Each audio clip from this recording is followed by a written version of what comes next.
Hello students, അപ്പോൾ ഇന്നത്തെ ക്ലാസ്സിലേക്ക് നമുക്ക് കിടക്കാം. അപ്പോൾ ഇന്ന് നമ്മൾ ആക്സിയോമാറ്റിക് പ്രോബബിലിറ്റീൻ്റെ മറ്റൊരു ഭാഗത്തിലേക്കാണ് പോകുന്നത്. അതായത് നമുക്ക് മൾട്ടിപ്ലിക്കേഷൻ തിയറം. അപ്പോൾ കഴിഞ്ഞ ദിവസം നമ്മൾ അഡീഷൻ തിയറം പഠിച്ചു. അഡീഷൻ തിയറത്തിൻ്റെ മ്യൂച്വലി എക്സ്ക്ലൂസീവും നോട്ട് മ്യൂച്വലി എക്സ്ക്ലൂസീവും പഠിച്ചു അല്ലേ. ഇനി നമുക്ക് പഠിക്കാനുള്ളത് ഇൻഡിപെൻഡൻറ്റ് ഇവൻറ്റ്സ് ആകുമ്പോഴും ഡിപ്പെൻഡൻറ്റ് ഇവൻറ്റ്സ് ആകുമ്പോഴും എങ്ങനെയാണ് നമ്മൾ പ്രോബ്ലം ചെയ്യുന്നത്. ഓക്കെ, പ്രോബബിലിറ്റീൻ്റെ കേസിൽ അപ്പോൾ multiplication theorem in the case of independent event and dependent event അത് നോക്കാം. ഓക്കെ, അല്ലെ. എന്താണ് independent event? If to events R occurring A and B, then the occurrence of one does not affect the occurrence of the other. അല്ലെങ്കിൽ non-occurrence of the one does not affect the occurrence of the other. അപ്പോൾ അതിനെയാണ് എന്ത് പറയുന്നത്? Independent event. രണ്ടും independent ആവുന്ന എപ്പോഴാണ് പറയുന്നത്? ഒന്നിൻ്റെ ഒക്കറൻസ് മറ്റേതിനെ ബാധിക്കാത്തപ്പോൾ അല്ലേ. രണ്ട് ഇവൻറ്റ്സ് ഉണ്ട്, എയും ബിയും. അപ്പം ഇത് ഈ ഒരു ഇവൻറ്റ് എ ഇവൻറ്റ് ചെയ്യുമ്പം മറ്റേ ബിക്ക് ഒരു ബാധകവും ആവുന്നില്ല. They are totally free. അപ്പോൾ ഇതിൻ്റെ ഫോർമുല എന്ന് പറഞ്ഞാൽ വളരെ സിമ്പിളാണ്. P of A intersection B is equal to P of A into P of B. അപ്പം നമ്മൾ ആൻഡ് അല്ലെങ്കിൽ ബോത്ത് എന്നൊക്കെ വരുമ്പോൾ നമ്മൾ ഇൻ്റർസെക്ഷൻ ആണ് നമ്മൾ എടുക്കുന്നത് അല്ലേ. അപ്പം P of A intersection B is equal to P of A into P of B. Okay, A intersection B. Intersection പറയുന്നത് ആൻഡ് അല്ലെങ്കിൽ ബോത്ത് എന്നാണ് ഉദ്ദേശിക്കുന്നത് കേട്ടോ. ബോത്ത് എ ആൻഡ് ബി എന്ന് പറഞ്ഞാലും എ ആൻഡ് ബി എന്ന് പറഞ്ഞാലും നമ്മൾ ഏതാണ് എടുക്കുക? മൾട്ടിപ്ലിക്കേഷൻ തിയറം കേട്ടോ. ആൻഡ് വരുമ്പോൾ ഓക്കെ, അതെപ്പോഴും ശ്രദ്ധിക്കണം. ഓർ വരുമ്പോൾ നമ്മൾ യൂസ് ചെയ്യുന്നത് ഏതാണ്? ഓർ വരുമ്പോൾ നമ്മൾ യൂണിയൻ ഉപയോഗിക്കും. ആൻഡ് വരുമ്പോൾ ഇൻ്റർസെക്ഷൻ. അപ്പോൾ നമുക്കൊരു ക്വസ്റ്റ്യൻ ചെയ്ത് നോക്കാം. A husband and wife appear in an interview for 2 vacancies in a firm. The probability of husband selection is 1/7 and that of wife selection is 1/5. What is the probability that both of them will be selected? So first question idana, husbandum wifeum appear in an interview for 2 vacancies in a firm. But a firm getting husband selection. Husband കിട്ടാനുള്ള chance എത്രയാണ്? 1/7 ആണ്. വൈഫിൻ്റെ selection, probability of wife getting selected അത് 1/5 ആണ്. Okay, അപ്പോൾ 1/7 chance ആണ് ഹസ്ബൻഡിനെ select ചെയ്യാൻ. വൈഫിനെ സെലക്ട് ചെയ്യാൻ 1/5 ആണ് ചാൻസ്. അപ്പോൾ ക്വസ്റ്റ്യൻ ഇതാണ്, what is the probability that both of dum will be selected? രണ്ട് പേരെയും സെലക്ട് ചെയ്യാനുള്ള സാധ്യത. അപ്പം ഇയാളെ സെലക്ട് ചെയ്തത് കൊണ്ട് ഇയാളെ സെലക്ട് ചെയ്യാതിരിക്കുന്നില്ല, അതുപോലെ ഈ വൈഫിനെ സെലക്ട് ചെയ്തതുകൊണ്ട് ഹസ്ബൻഡിനെ സെലക്ട് ചെയ്യാതിരിക്കുന്നില്ല. അങ്ങനെ ഒരു ഓപ്ഷൻ അവിടെ ഇല്ല. അപ്പം അതുകൊണ്ട് അതിൻ്റെ അർത്ഥം എന്താ? ഇൻഡിപെൻഡൻറ്റ് ഇവൻ്റ് ആണ് എന്നുള്ളത് മനസ്സിലാക്കുക. ഓക്കെ, അപ്പോൾ രണ്ടാളുടെയും റിസൾട്ട്സ് തമ്മിൽ ഡിപ്പെൻഡ് ചെയ്യുന്നില്ല എന്നുള്ളത് മനസ്സിലാക്കി കഴിഞ്ഞാൽ നിങ്ങൾക്കറിയാം അത് ഇൻഡിപെൻഡൻറ്റ് ഇവൻ്റ് ആയി. ഇൻഡിപെൻഡൻറ്റ് ഇവൻ്റ് ആയിട്ടുണ്ടെങ്കിൽ പിന്നെ നോക്കേണ്ടത് നിങ്ങൾ both of dum will be selected എന്നുള്ള ഓപ്ഷൻ വന്നില്ലേ. അപ്പോൾ ബോത്ത് ഓഫ് ദം എന്നുള്ള വാക്ക് വന്നിട്ടുണ്ടെങ്കിൽ നിങ്ങൾക്ക് മനസ്സിലാക്കണം അത് മൾട്ടിപ്ലിക്കേഷൻ തിയറമാണ് യൂസ് ചെയ്യേണ്ടത്. അതും ഇൻഡിപെൻഡൻറ്റിലാണ് വരുന്നതെന്ന് മനസ്സിലാക്കി കഴിഞ്ഞാൽ. ഓക്കെ, അപ്പോൾ ആ രണ്ട് കാര്യം നിങ്ങൾ മനസ്സിലാക്കിയിട്ട് നിങ്ങൾ ചെയ്യാം. ഓക്കെ, അറ്റ്ലീസ്റ്റ് എന്നുള്ള കേസിലാകുമ്പോൾ നമ്മൾ ഒരിക്കലും ഇതെടുക്കരുത്. ഇവിടെ ക്വസ്റ്റ്യൻ ചോദിക്കുന്നത് both of dum will be selected എന്ന് പറഞ്ഞിട്ടുണ്ട്. Both of dum. Okay, both എന്നുള്ള വാക്ക് വന്നിട്ടുണ്ടെങ്കിൽ നിങ്ങൾ മനസ്സിലാക്കേണ്ടത് എന്താണ്? രണ്ടുപേരും കൂടെ ഒരുമിച്ച് സെലക്ട് ചെയ്യണമെങ്കിൽ അവിടെ എന്ത് വേണം? ഇൻ്റർസെക്ഷൻ ആണ് വേണ്ടത് അല്ലേ. അല്ലാതെ ഓർ എന്നുള്ള ഓപ്ഷൻ അല്ല. അപ്പോൾ രണ്ടുപേരെയും സെലക്ട് ചെയ്യണം. അപ്പോൾ both of dum, probability of selecting both of dum. അപ്പൊ എന്ത് കിട്ടും? അതായത് husband into probability of wife അല്ലെ. നമ്മുടെ formula P of A intersection B. ഈ ബോത്ത് എന്ന് പറയുമ്പോൾ അർത്ഥം എന്താ? Probability of husband and probability of husband and wife എന്നാണ് അർത്ഥം ബോത്ത് എന്ന് പറയുമ്പോൾ. അപ്പോൾ ഹസ്ബൻഡ് ആൻഡ് വൈഫ് എന്ന് പറയുമ്പോൾ probability of husband into probability of wife. Okay, അപ്പൊ ബോത്ത് എന്ന് പറയുമ്പോൾ നിങ്ങൾക്ക് മൾട്ടിപ്ലിക്കേഷൻ ആണെന്നുള്ള ഓർമ്മ വരണം കേട്ടോ. ഒക്കെ ആൻഡും ബോത്തും വരുമ്പോൾ മൾട്ടിപ്ലിക്കേഷൻ തിയറം യൂസ് ചെയ്യണം. അറ്റ്ലീസ്റ്റ്, ഐദർ ഓർ അങ്ങനെയുള്ള ക്വസ്റ്റ്യൻസ് വരുമ്പോൾ നിങ്ങൾ മനസ്സിലാക്കിയെടുക്കണം മറ്റേതാണ് വരുന്നത്, അതായത് യൂണിയൻ ആണ് വരുന്നത്. ഓക്കെ, അപ്പോൾ ഇതിന്റെ ഫോർമുല ഇടുമ്പോൾ നമുക്ക് എന്താ കിട്ടും? 1/7 into 1/5 that is equal to 1/35. കുഴപ്പമില്ലല്ലോ, സിമ്പിൾ അല്ലേ. അപ്പം ഈ ഇൻഡിപെൻഡൻറ്റ് ഇവൻ്റ് എന്ന് പറയുമ്പോൾ പ്രത്യേകിച്ച് മനസ്സിലാക്കണം. ഇനിയിപ്പോൾ ഞാൻ ചോദിക്കുകയാണ്, what is the probability of not selecting both of them? രണ്ടാളെയും സെലക്ട് ചെയ്യാതിരിക്കുക. അപ്പം നമുക്ക് അങ്ങനെ ഒരു ക്വസ്റ്റ്യൻ ആയിരുന്നെങ്കിലോ, not selecting both of them എന്നായിരുന്നെങ്കിലോ, not selecting both of them രണ്ടുപേരെയും സെലക്ട് ചെയ്യാതിരിക്കുക എന്ന് പറഞ്ഞാൽ അപ്പോഴും എന്താണ്? Not selecting husband and not selecting wife അല്ലെ? വൈഫിനെയും സെലക്ട് ചെയ്യാതിരിക്കുക, ഹസ്ബൻഡിനെയും സെലക്ട് ചെയ്യാതിരിക്കുക. ഹസ്ബൻഡിനെ സെലക്ട് ചെയ്യാതിരിക്കുക എന്ന് പറഞ്ഞാൽ എന്താണ് വരിക? ഹസ്ബൻഡിനെ സെലക്ട് ചെയ്യാതിരിക്കുക എന്ന് പറഞ്ഞിട്ടുണ്ടെങ്കിൽ 1/7 ആണ് സെലക്ട് ചെയ്യാനുള്ള ചാൻസ്. അപ്പൊ സെലക്ട് ചെയ്യാതിരിക്കാനുള്ളതോ 1 - 1/7 അല്ലെ? 1 - 1/7 എങ്ങനെ ചെയ്യാ? നമ്മള് ക്രോസ് ആക്കും അല്ലെ? 1 × 7 7 -1/7 ദാറ്റ് ഈസ് 6/7. അല്ലെങ്കിൽ ചെറിയ ക്ലാസ് പഠിച്ചിട്ടുണ്ടാവും 1 - 1/7 എന്ന് പറഞ്ഞിട്ടുണ്ടെങ്കിൽ നമ്മൾ ഇവിടെ /7 ഉണ്ട്, അപ്പൊ ഇവിടെ ഒരു /7 ഇട്ട് കൊടുക്കും. ഇവിടെ /7 ചുമ്മാ ഇട്ട് കൊടുക്കാൻ പറ്റില്ല, അപ്പൊ മുകളിൽ ഒരു 7 കൊണ്ട് ഇൻറ്റു ചെയ്യും. 7 ദാറ്റ് ഈസ് 7/7 ആവും അല്ലെ? 7 - 1/7 ആവും. രണ്ടുപേർക്കും താഴെ സെയിം ആണെങ്കിൽ നമ്മൾ താഴെ ഡിനോമിനേറ്റർ സെയിം ആണെങ്കിൽ ഒട്ടാകെ ഒരൊറ്റ ലൈൻ ഇട്ട് കൊടുക്കുക, താഴെ 7 കൊടുക്കുക, മുകളിൽ 7 - 1 എന്ന് എഴുതുക. That is equal to 6/7. Okay, അപ്പൊ ഇത്രയും ഞാൻ അത് നോട്ട് ഹസ്ബൻഡ് എന്നുള്ള ഓപ്ഷൻ വന്നതുകൊണ്ട് പറഞ്ഞതാണ്. നമുക്ക് ഇത്രയും നീട്ടി വലിച്ച് എഴുതണമെന്നില്ല. എന്താ സംഭവം? ഹസ്ബൻഡിനെ സെലക്ട് ചെയ്യാനുള്ള ചാൻസ് 1/7 ആണെങ്കിൽ ബാക്കി എത്ര ഉണ്ടാവും? 6/7 ചാൻസസ് ആണ് അല്ലെ? 1 - 1/7 ദാറ്റ് ഈസ് 6/7. നമ്മളെ മാക്സിമം ചാൻസ് എന്ന് പറയുന്നത് എത്രയാണ്? മാക്സിമം പ്രോബിലിറ്റി എന്ന് പറഞ്ഞാൽ 7/7 ആണ്. അപ്പൊ 7/7 നിന്ന് 1/7 കുറച്ചാൽ 6/7. ഓക്കെ, അത്രയും ആലോചിച്ചാലും മതി. Into probability of not selecting വൈഫോ, വൈഫിനെ സെലക്ട് ചെയ്യാനുള്ള ചാൻസ് 1/5 ആണ്. അപ്പൊ നോട്ട് സെലക്ടിങ് എത്രയായിരിക്കും? അതും ഇതുപോലെ തന്നെ ഒന്നുകിൽ ഇങ്ങനെ ചെയ്യാം, 1 - 1/5 എന്ന് ചെയ്യാം. എന്നിട്ട് 5 ഇൻറ്റു നിങ്ങൾക്ക് ഏതാ സൗകര്യം വെച്ചാൽ അത് ചെയ്യട്ടോ. 5 × 1 5 -1/5. അല്ലെങ്കിൽ നിങ്ങൾ നേരത്തെ ചെയ്ത പോലെ 1 - 1/5 എന്ന് പറയുമ്പോൾ ചുമ്മാ ഇവിടെ ഒരു 5 ഇട്ട് കൊടുക്കുക. ഇവിടെ 5 ഇട്ടത് കൊണ്ട് കാര്യമില്ല, താഴെയും മുകളിലും ഒരേപോലെ ഇട്ട് കൊടുക്കണം. That is 5 - 1/5 that is 4/5. Okay, അപ്പം നമുക്ക് എന്ത് കിട്ടും? നോട്ട് സെലക്ടിങ് വൈഫ് ഇസ് 4/5 എന്ന് കിട്ടും. അപ്പൊ രണ്ടുപേരെയും സെലക്ട് ചെയ്യാതിരിക്കാനോ? അപ്പൊ രണ്ടുപേരും സെലക്ട് ചെയ്യാതിരിക്കാൻ 6/7 × 4/5 അല്ലെ? ഈ ഡോട്ട് എന്ന് പറയുന്നത് ഇൻറ്റു ആട്ടാ. അപ്പോൾ 6 × 4 24/7 × 5 is 35. ചുമ്മാ ഇൻറ്റു ചെയ്ത് വെച്ചാൽ മതി. 6 × 4 24/7 × 5 35. അപ്പൊ എന്തായിരുന്നു question? What is the probability of selecting both husband and wife എന്ന് വെച്ചാൽ ഇത് അല്ലെ? Husband into wife. ഇവിടെയാണെങ്കിലോ not selecting both husband and wife എന്ന് പറയുമ്പോൾ not selecting husband into not selecting wife. Both പറയുമ്പോൾ നിങ്ങൾ എപ്പോഴും ആലോചിച്ചാൽ മതി ഇൻറ്റു ആണ്, മൾട്ടിപ്ലിക്കേഷൻ ആണ്. ഓക്കെ, ബോത്ത് അല്ലെങ്കിൽ ആൻഡ് പറയുമ്പോൾ മൾട്ടിപ്ലിക്കേഷൻ അങ്ങനെ തന്നെ പഠിച്ചു വെക്കും കേട്ടോ. ഓക്കെ, അപ്പോൾ നെക്സ്റ്റ് സെക്ഷനിൽ ഇൻഡിപെൻഡന്റ് ഇവന്റ് ഇപ്പോൾ നമ്മൾ കഴിഞ്ഞു. ഇനി നമുക്ക് ഡിപ്പെൻഡന്റ് ഇവന്റിലേക്ക് പോകാം.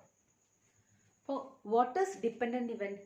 ഡിപ്പെൻഡന്റ് ഇവന്റ് എന്ന് പറഞ്ഞിട്ടുണ്ടെങ്കിൽ the occurrence of one effect the occurrence of the other. നേരത്തെ നമ്മൾ ഡസ് നോട്ട് എഫക്ട് എന്നാണ് പറഞ്ഞതെങ്കിൽ ഇവിടെ എഫക്ട് ചെയ്യുന്നുണ്ട്. ഒരാളുടെ ഒക്കറൻസ് മറ്റേയാൾക്ക് ഇഫക്ട് ചെയ്യുന്നുണ്ട്. That is dependent event. അപ്പം what is dependent event and independent event, അല്ലെങ്കിൽ distinguish between independent event and dependent event എന്നുള്ളതൊക്കെ 2 മാർക്സ് ക്വസ്റ്റ്യൻ ആണ് കേട്ടോ. അപ്പം അത് കഴിഞ്ഞ് നമുക്കിനി പ്രോബ്ലത്തിലേക്ക് കിടക്കാം. നമ്മൾ മൾട്ടിപ്ലിക്കേഷൻ തിയറത്തിന്റെ രണ്ടാമത്തെ സെക്ഷനായിട്ട് ഡിപ്പെൻഡന്റ് ഇവന്റിനെ ഫോമുല എങ്ങനെയാണെന്ന് നോക്കാം. ഫോമുല കുറച്ചൊരു വ്യത്യാസമുണ്ട്. P of A intersection B is equal to P of A into P of, അതെന്താന്ന് നോക്കാം. ഈ ബൈ ഇട്ടിട്ട്, ബൈ ആണ് നമ്മൾ വായിക്കുക, സോറി എഴുതുക, പക്ഷെ വായിക്കുക ഗിവൺ കേട്ടോ. ഈ ബൈക്ക് നമ്മൾ വായിക്കുക ബി ഗിവൺ എ എന്നാണ്. ഓക്കെ, ഇത് നമ്മൾ വായിക്കുക അങ്ങനെയാണ്. ബി ബൈ എ എന്നാണ് എഴുതുന്നതെങ്കിൽ കൂടെ ഇത് red as given. Okay, A into P of be given A എങ്ങനെ നോക്കാം. അതിനൊരു കറക്റ്റ് ഒരു എക്സാമ്പിൾ പറയുകയാണെങ്കിൽ ഞാൻ ഒരു വെൽ ഷഫിൾഡ് ആയിട്ടുള്ള ഒരു കാർഡ്സ് എടുത്തു. അതെടുത്തിട്ട് നമ്മൾ നല്ല കസ്കിയിട്ട്, കസ്ക എന്നാണ് പറയുക അല്ലേ, ലോക്കലി അങ്ങനെയാണ് പറയുക. ഓക്കെ, അപ്പോൾ നമ്മൾ നല്ലോണം ഷഫിൾ ചെയ്തിട്ട് നമ്മളൊരു കാർഡ് എടുത്തു. Okay, let it be king. Okay, അപ്പോൾ കിങ് കിട്ടാനുള്ള ചാൻസ് എത്രയാണ്? ഓക്കെ, നമ്മൾ കാർഡ് നല്ലോണം ഷഫിൾ ചെയ്തിട്ട് കിങ് കിട്ടാനുള്ള ചാൻസ് എത്രയാണ്? കിങ് കിട്ടാൻ എന്ന് പറഞ്ഞാൽ കിങ് എത്ര കിങ്സ് ഉണ്ടാവും? ടോട്ടൽ എത്ര കിങ്സ് ഉണ്ടാവും? 52 കാർഡ്സ് ഉണ്ടാവും അല്ലേ ടോട്ടൽ. അപ്പം അതിൽ കിങ് എത്ര ഉണ്ടാവും? 4 കിങ്സ് ഉണ്ടാവും. അപ്പോൾ 4 ഔട്ട് ഓഫ് 52 ആയിരിക്കും നമ്മുടെ കിങ് കിട്ടാനുള്ള ചാൻസ്. ഓക്കെ, ആ കിങ് എനിക്ക് കിട്ടി. ഓക്കെ, ഒരു കിങ് കിട്ടി, ഞാൻ അതെടുത്ത് മാറ്റി വെച്ചിട്ട് വീണ്ടും ഷഫിൾ ചെയ്തിട്ട് വീണ്ടും ഒരു കിങ് കിട്ടാനുള്ള ചാൻസ് എന്ന് പറഞ്ഞാൽ എത്രയായിരിക്കും? ഓക്കെ, ഒരു കാർഡ് ഞാൻ മാറ്റി വെച്ചത് ഓർമ്മ ഉണ്ടല്ലോ. അപ്പം ഇനി ബാക്കി എത്രയായിരിക്കും ചാൻസ്? ഓക്കെ, 3 കാർഡേ ബാക്കി കിങ്ങിൽ ബാക്കിയുള്ളൂ അല്ലേ. പിന്നെ ടോട്ടൽ കാർഡ്സിന്റെ എണ്ണവും കുറഞ്ഞില്ലേ, അപ്പോൾ എത്രയായിരിക്കും? 3/51. ഓക്കെ, അപ്പോൾ നമ്മൾ എങ്ങനെയാ ക്വസ്റ്റ്യൻ ഇങ്ങനെയായിരിക്കും, what is the probability of getting both the cards king if after the first draw the king is not replaced, the card is not replaced. അപ്പം അങ്ങനെ ഒരു ക്വസ്റ്റ്യൻ ആയിരുന്നെങ്കിൽ നമ്മൾ എങ്ങനെ ചെയ്യും? അപ്പം എന്താണ് ഒന്നുകൂടെ പറയാം. നമുക്ക് നമ്മളോട് ചോദിച്ചിരിക്കുന്നത് from a well shuffled pack of cards draw a king. First you draw a king and after that without replacing you draw another king. What is the chance of getting in the first draw also king and the second draw another king? Okay, appo rendu drawlum king kittanalla chance. Probability of getting both kings, probability of getting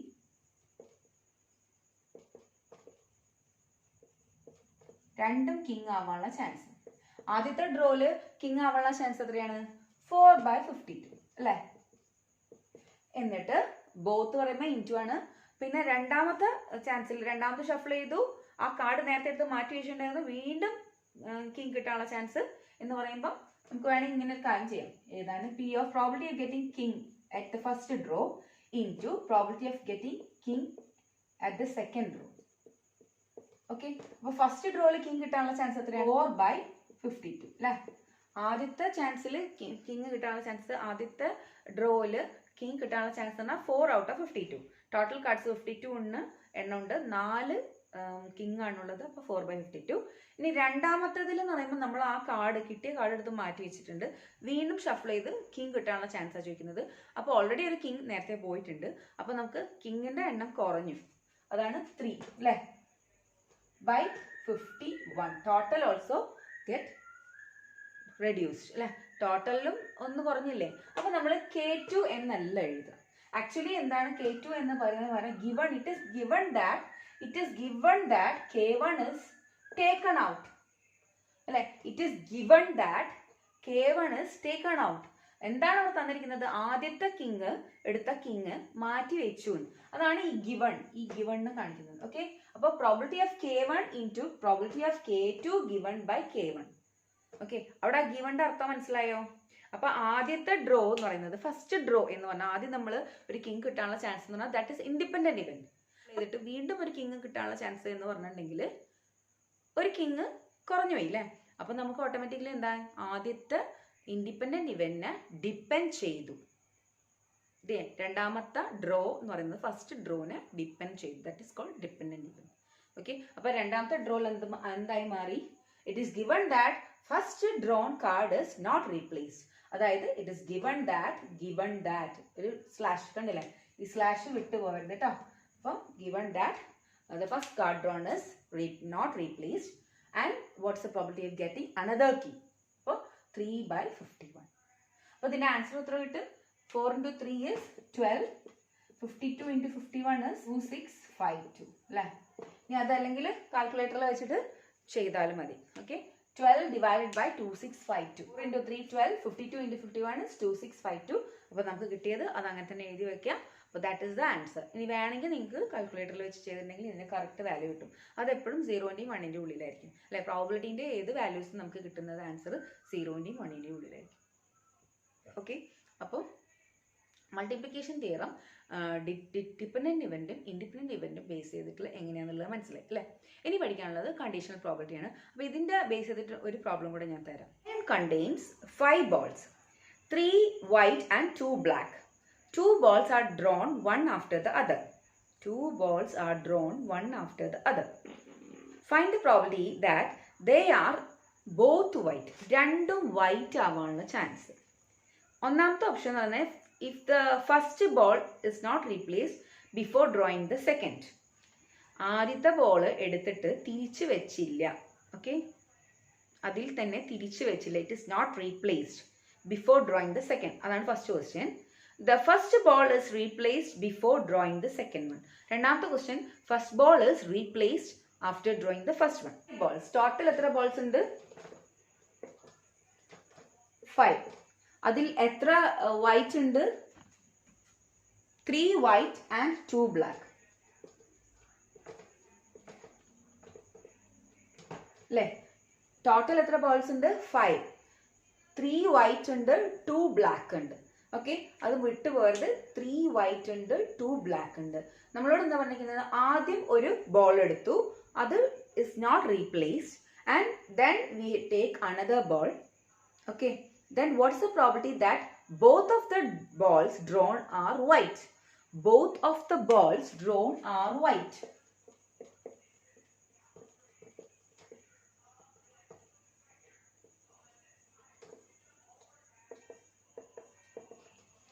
അപ്പോൾ രണ്ടും white ആവാനുള്ള chance.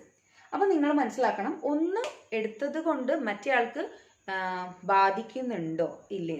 Okay, first one എടുത്തതിന് ശേഷം replace ചെയ്യുന്നില്ല എന്നാണ് ആദ്യത്തെ question അല്ലേ. It is not replace എന്ന് പറഞ്ഞാൽ അപ്പോൾ ബാധിക്കുന്നുണ്ടോ? അപ്പോൾ രണ്ടാമത്തെ റിസൾട്ടിനെ അത് ബാധിക്കുന്നില്ലേ? സോ ഇറ്റ് ഈസ് ഡിപ്പെൻഡൻറ്റ് ഇവൻ. ഡിപ്പെൻഡൻറ്റ് ഇവൻ്റെ ഫോമുല എന്താണ്? ഡിപ്പെൻഡൻറ്റ് ഇവൻ്റെ ഫോമുല നമുക്കറിയാം, P of A intersection B is equal to P of A into P of B given A. Okay, given എന്നുള്ള കണ്ടീഷൻ ആണ് ഇവിടെ ഉണ്ട് തന്നു, മനസ്സിലായി? ഓക്കെ, അപ്പോൾ ആദ്യത്തത് ഇൻഡിപെൻഡൻറ്റ് ഇവനാണല്ലോ. ഓക്കെ, അപ്പോൾ ആദ്യം വൈറ്റ് ബോൾ കിട്ടാനുള്ള ചാൻസ് എത്രയാണ്? ആദ്യത്തെ ഇവനിൽ എന്ന് പറഞ്ഞിട്ടുണ്ടെങ്കിൽ നമുക്ക് 3 വൈറ്റ് ഉണ്ട്, 2 ബ്ലാക്ക് ഉണ്ട്, ടോട്ടൽ 5 ഉണ്ട്. അപ്പം watts the probability of getting white ball? Yes, 3 out of 5 അല്ലേ. That is 3C1 by 5C1. അത് തന്നെയാണ് സംഭവം. അത് നമുക്ക് 3/5 എഴുതാം.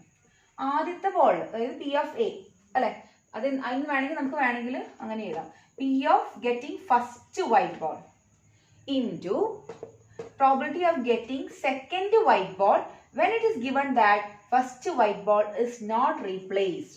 When it is given that എന്താണ് probability of getting first white ball into probability of getting the second white ball when it is given that എന്താ തന്നിരിക്കുന്നത്? ഫസ്റ്റത്തെ ബോൾ ഇസ് നോട്ട് റീപ്ലേസ്ഡ്. ഫസ്റ്റത്തെ ബോൾ, അതിനാണ് ഞാൻ W1 എന്ന് കൊടുത്തിരിക്കുന്നത് കേട്ടോ. ആ വൈറ്റ് ബോൾ, ഫസ്റ്റത്തെ വൈറ്റ് ബോൾ റീപ്ലേസ് ചെയ്തിട്ടില്ല. ഓക്കെ, അപ്പൊ നമുക്കറിയാം probability of getting white ball എന്ന് പറഞ്ഞാൽ എന്താണ്? 3/5 അല്ലെ. ഔട്ട് ഓഫ്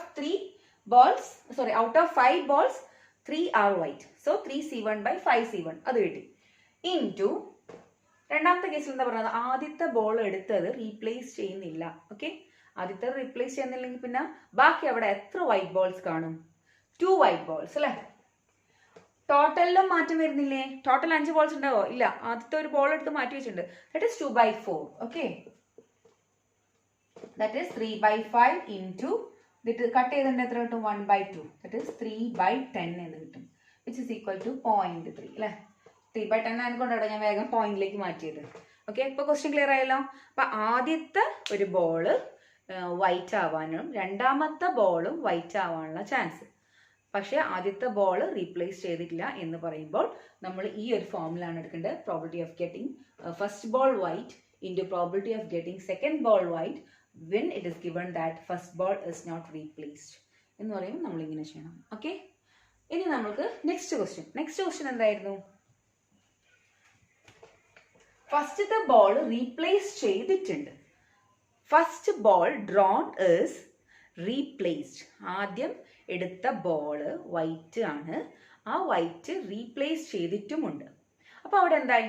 അപ്പോൾ അവിടെ ഡിപ്പെൻഡൻസി വരുന്നില്ല. ഡിപ്പെൻഡൻസി വരുന്നില്ല എന്ന് പറഞ്ഞാൽ എന്താ അർത്ഥം? It is independent. Okay, independent ആണെങ്കിൽ നമ്മുടെ ഫോമുല എന്താ? Probability of A intersection B is equal to probability of A into probability of B. അപ്പോൾ ഇവിടെ എന്താ സ്ഥിതി? Probability of getting both balls are white in the first draw and the second draw. അപ്പോൾ first ഡ്രോയിലും കിട്ടണം white, second ഡ്രോയിലും കിട്ടണം white. Okay, അവിടെ given condition ഉണ്ടോ? Replace ചെയ്തില്ല എന്നുള്ളതൊന്നുമില്ല, അവിടെ ഗിവൺ കണ്ടീഷൻ ഒന്നുമില്ല. ജസ്റ്റ് രണ്ടും ഇൻഡിപെൻഡൻ്റ് ആണ്. അപ്പോൾ watts the probability of getting white in the first draw? 3/4 5 അല്ലെ. വീണ്ടും ആ എടുത്ത ബോൾ തിരിച്ച് അവിടെ വെച്ചിട്ട് വീണ്ടും അടുത്തൊരു വൈറ്റ് ബോൾ കിട്ടാനുള്ള ചാൻസ്. ആദ്യം വൈറ്റ് ബോൾ കിട്ടാനുള്ള ചാൻസ് 3/5. വീണ്ടും ആ എടുത്ത ബോൾ തിരിച്ച് അതിലേക്ക് തന്നെ വെച്ചു, എന്നിട്ട് വൈറ്റ് ബോൾ കിട്ടാനുള്ള ചാൻസ് എന്ന് പറഞ്ഞാൽ again there is no difference in the total as well as in the white balls. So 3/5 അല്ലെ. അതായത് ആദ്യം എടുത്ത പോലെ തന്നെയാണ് വീണ്ടും വരുന്നത് അല്ലെ. ആദ്യം എങ്ങനെയാണോ എടുത്തത് അതേപോലെ തന്നെയാണ് രണ്ടാമത്തെ സെയിം ഇറ്റ് ഈസ് റിപ്പീറ്റഡ് അല്ലെ. Same thing is repeated. അതുകൊണ്ട് തന്നെ 3/5 into 3/5 that is 9/25. ഓക്കെ, ഇത്രയും എഴുതി വെക്കുക. സിമ്പിൾ അല്ലേ? ഓക്കെ, അപ്പൊ മൾട്ടിപ്ലിക്കേഷൻ തിയറം എന്താണെന്ന് മനസ്സിലായി. ഇനി ഞാൻ നേരത്തെ ക്വസ്റ്റ്യനിൽ ചെറിയൊരു ഭാഗം വിട്ടിട്ടുണ്ടെങ്കിൽ അപ്പൊ അതും കൂടെ നമുക്ക് ഇപ്പൊ ചെയ്ത് നോക്കാം. ഓക്കെ, ആ ഹസ്ബൻഡ് ആൻഡ് വൈഫിന്റെ കഥ. ഓക്കെ, ഹസ്ബൻഡ് ആൻഡ് വൈഫിന്റെ husband and wife appear in an interview for 2 vacancies in a firm. The probability of husband selection is 1/7 and that of wife selection is 1/5. What is the probability that both of them നമ്മൾ ചെയ്തു, none of them will be selected നമ്മൾ ചെയ്തു. ഇനി നമുക്കൊരു question ഉണ്ടല്ലോ, only one of them will be selected. Only one of them will be selected.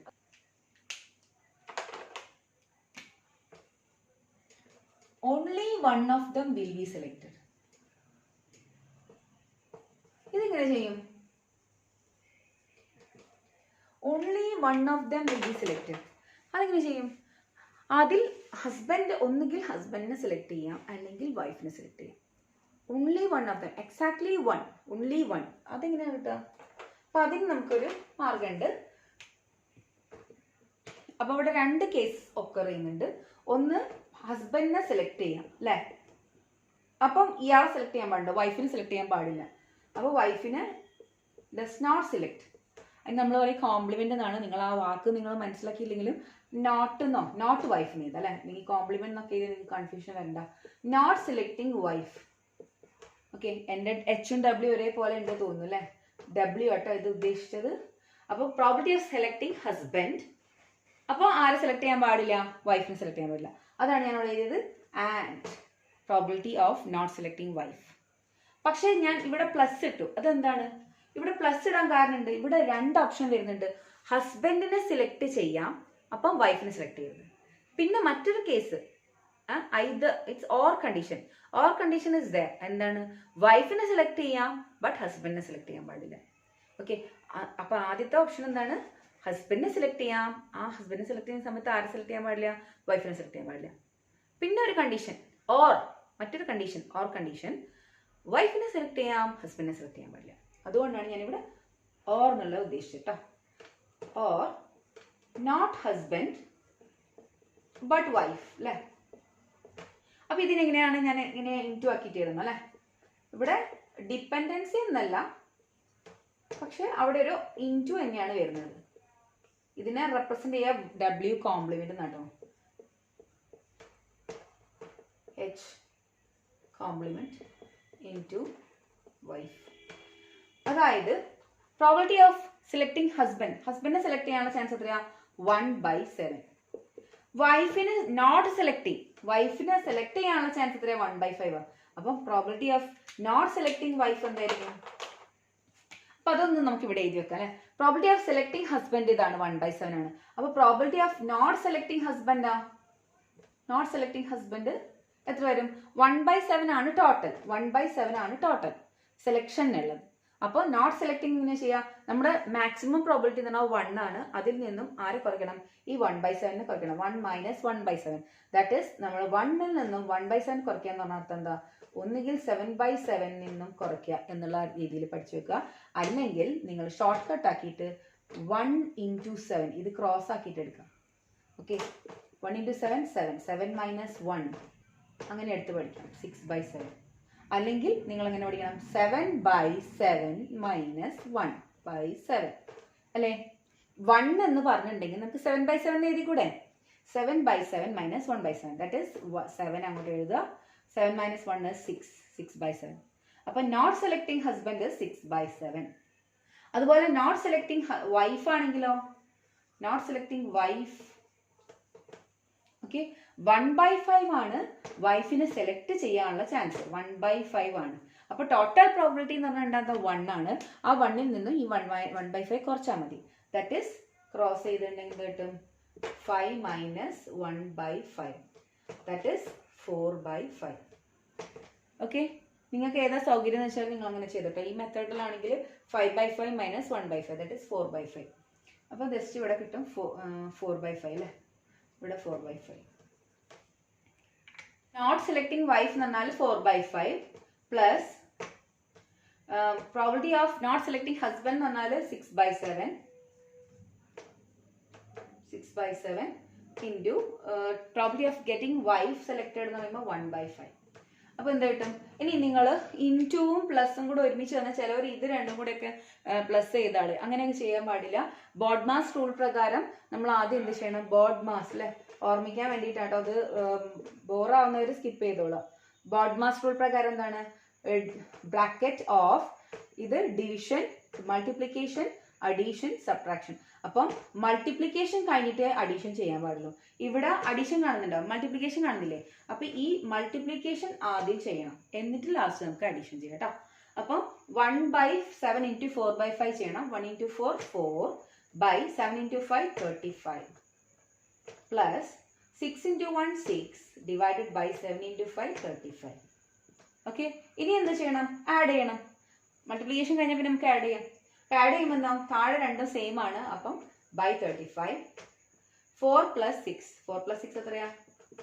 10 10 by 35. Okay, ഒന്നെങ്കിൽ ഇവിടെ വെച്ച് നിർത്താം, അല്ലെങ്കിൽ നമുക്ക് കാൽക്കുലേറ്റർ എടുത്തിട്ട് കറക്റ്റ് വാല്യൂ കണ്ടെത്തുക കേട്ടോ. ഇപ്പം ഞാനൊരു കാര്യം ചെയ്യാൻ കട്ട് ചെയ്യുന്നുണ്ട്, ചെറുതാക്കിയിട്ട് ഒന്നുകൂടെ 5 കൊണ്ട് കട്ട് ചെയ്യാൻ മുകളിൽ 5 2s are 5 7s are 2/7. അപ്പം ഒന്നുകിൽ നമുക്ക് ഇത് വെച്ച് നിർത്താം, അല്ലെങ്കിൽ നമ്മൾ പോയിന്റ് എടുത്തിട്ട് ചെയ്യാം. അപ്പം ഇത് ക്ലിയർ ആയെന്ന് വിചാരിക്കുന്നു.